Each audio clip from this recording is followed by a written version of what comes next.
नमस्कार, आप देख रहे हैं आज तक आपके साथ मैं हूं अंजना ओम कश्यप। पाकिस्तान में सियासी हलचल जारी है। बात बात पर कश्मीर का राग अलापने वाले प्रधानमंत्री इमरान खान पाकिस्तान के उनकी खुद की कुर्सी अब मुश्किल में है।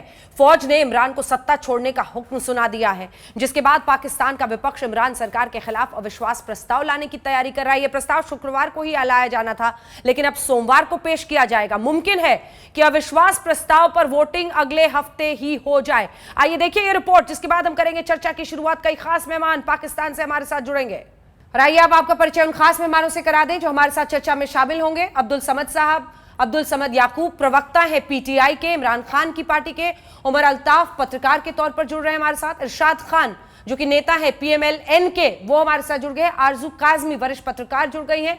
और बेहद खास मेहमान तारिक फतेह साहब स्तंभकार के तौर पर हमारे साथ इस चर्चा में शामिल रहेंगे।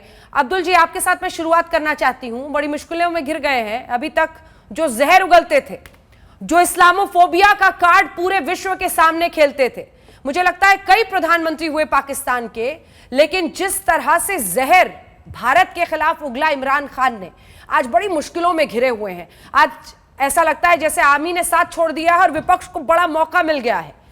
मामला अब रफा दफा का ही आ गया है। क्यों समझ साहब?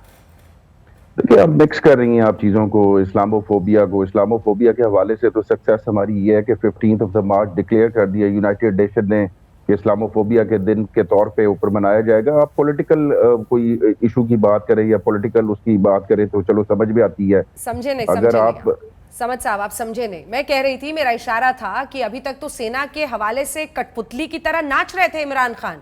उनकी हर बोली में वही एक्सटेंड हो रहा था, लेकिन फिर भी मामला बिगड़ गया, फंस गए। अगर आपकी बात पे को दुरुस्त मान लिया जाए कि आपको मसला अब कठपुतली का है या रेजिस्टेंस का है, कि अगर पहले आपको लगता है कि कठपुतली थे तो आज अगर हमने रेजिस्ट किया, हम तो डिनाई करते थे हमेशा कि हम कभी कठपुतली नहीं रहे, ठीक है। और उसका सबूत जो है वो आपने अभी देख लिया है कि यहाँ पे जो डिसीजन था वो चीफ एग्जीक्यूटिव लेता था, प्राइम मिनिस्टर लेता था, ना कि कोई और इदारे लेते थे।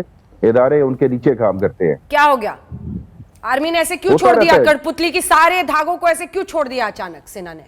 देखें, ये पाकिस्तान की एक बैड लक रही है, हिस्ट्री रही है कि प्राइम मिनिस्टर की शेल्फ लाइफ ही यहाँ पे 3.5 से 4 साल है। अनफॉर्चुनेटली ये हमारे डायनामिक्स कुछ और तरह से हैं। यहाँ पे एक प्राइम मिनिस्टर जो है वो नॉर्मली 3-4 साल से ज्यादा सस्टेन नहीं कर सकता। यही बैड लक जो थी मियां नवाज शरीफ के साथ रही थी, और ये हमेशा।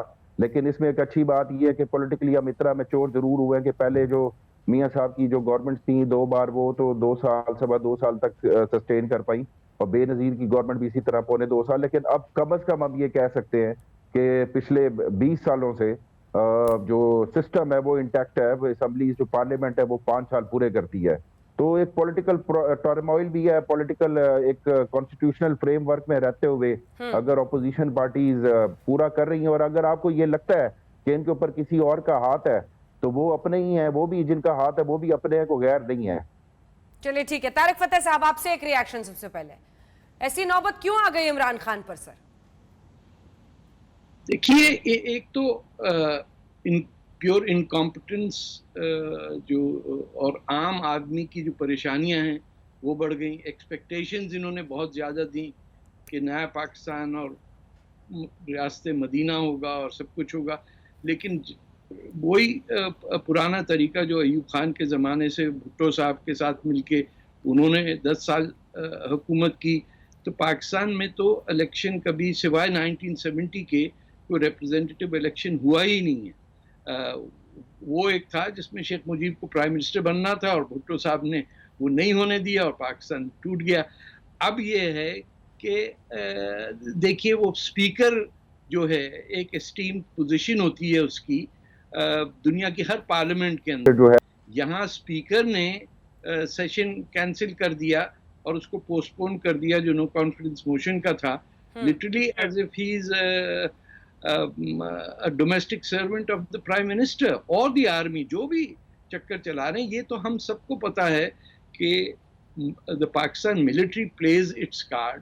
ये कोई नई बात नहीं है। पाकिस्तान में जैसे मुझसे पहले भाई ने कहा कि यहाँ तो 2-3 साल 4 साल से ज़्यादा कोई रहने नहीं देता।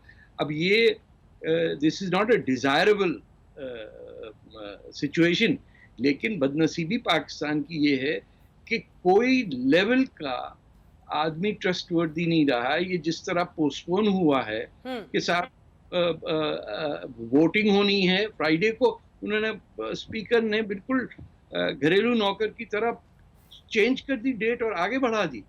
एंड उसमें सहारा लिया कि साहब वो अगर डेथ हो जाए किसी मेंबर ऑफ पार्लियामेंट की तो हमारे यहाँ ट्रेडिशन है। ये अजीब है कि मुल्क में एक कियोस मचा हुआ है, देयर इज टर्मोइल, उस पर इकोनॉमी पे फर्क पड़ रहा है, लोगों की सोच पे पड़ रहा है कि कौन किसकी तरफ है। और वो स्पीकर ने 2 दिन 3 दिन एक्स्ट्रा दे दिए प्राइम मिनिस्टर को। यानी तारिक साहब एक छोटा सा सवाल था आपसे। आप पीएमएलएन को रिप्रेजेंट कर रहे हैं, अपोजिशन को तो आप रिप्रेजेंट कर ही रहे हैं, लेकिन इस वक्त आप पीएमएलएन को रिप्रेजेंट कर रहे हैं या पीपी को रिप्रेजेंट कर रहे हैं? मैं नहीं रिप्रेजेंट, मैं अपने आप को रिप्रेजेंट कर रहा हूँ। मैं यानी मेरी अगर कोई पार्टी होती भी तो वो नेशनल पार्टी थी, वो उसको छोड़ें। Who I follow, I am giving, मेरे से सवाल किया गया है, मैं उसका जवाब दे रहा हूँ कि स्पीकर तक को खरीद लिया गया है। यानी एक कुछ रिवायात होती हैं जमहूरी हुकूमतों में, चाहे वो ब्रिटेन में है, कनाडा में है, फ्रांस में है या इंडिया में। आप कह रहे हैं कि भ्रष्ट साबित हुए इमरान खान, भ्रष्टाचार के ही खिलाफ वो आए, भ्रष्टाचार के ही खिलाफ वो आए, सिट इन उन्होंने इतना लंबा किया जिसकी वजह से जनता को लगा विश्वास कि कुछ नया होगा, बदलेगा, नया पाकिस्तान, और वो खुद भ्रष्ट हो गए। उम्मीद तो थी लेकिन हुआ नहीं। ये कोई कंस्पिरेसी नहीं है कि नहीं हुआ। It's a very difficult country to manage, क्योंकि पैदा होने के साथ ही हर चीज उल्टी चली है पाकिस्तान में। गवर्नर जनरल जो है गुलाम मोहम्मद से लेके असेंबलियां डिसॉल्व करना, गवर्नमेंट्स, वो नेहरू जी ने कहा था कि जितनी मेरी धोतियां नहीं उतनी तो पाकिस्तान में प्राइम मिनिस्टर अभी तक, ये 57 में कहा था उन्होंने। तो किसी को रहने नहीं देती वो क्लासें हु होल्ड द पावर। आपके यहाँ फ्यूडलिज्म खत्म हो गया था आफ्टर 47, हमारे यहाँ वो फ्यूडल्स अब भी हैं, वो अपनी पोजीशन से इख्तियार करते हैं। अगर इस वक्त पॉपुलैरिटी है नून लीग की पंजाब में, वो इस वजह से है कि Punjab has finally started acting as a political entity. वरना पंजाब का एक काम था कि सोते रहना, बंगाल में मर जाए, फ्रंटियर में मर जाए, सिंध के अंदर हो रहा है, बलूचिस्तान में जंग थे। पंजाब का रोल ये था कि वो जो हुकूमत में है उसके साथ रहे, एंड इट्स वेरी रेयर। अब ये हुआ है कि देयर इज एन एलिमेंट, ये मैं बिल्कुल एक न्यूट्रल पर्सपेक्टिव से कह रहा हूँ कि मैं खुद भी पंजाब से हूँ, मैंने देखा कि वहाँ लोग अब सियासी सोच में ज्यादा इन्वॉल्व हैं, तो उनकी फिर एक्सपेक्टेशन भी बढ़ती हैं, और इसलिए Nawaz Sharif might have an edge over even the PPP के क्या है, वो पीपल पार्टी ने भी कम हरकतें नहीं की हैं। I have seen their times जहाँ लोग हो जाते थे। तो ऐसी बात नहीं है कि कुछ लोग ठीक हैं और कुछ बुरे। कुछ हमारी बदनसीबी है कि हम इंस्टीट्यूशंस नहीं बना सके।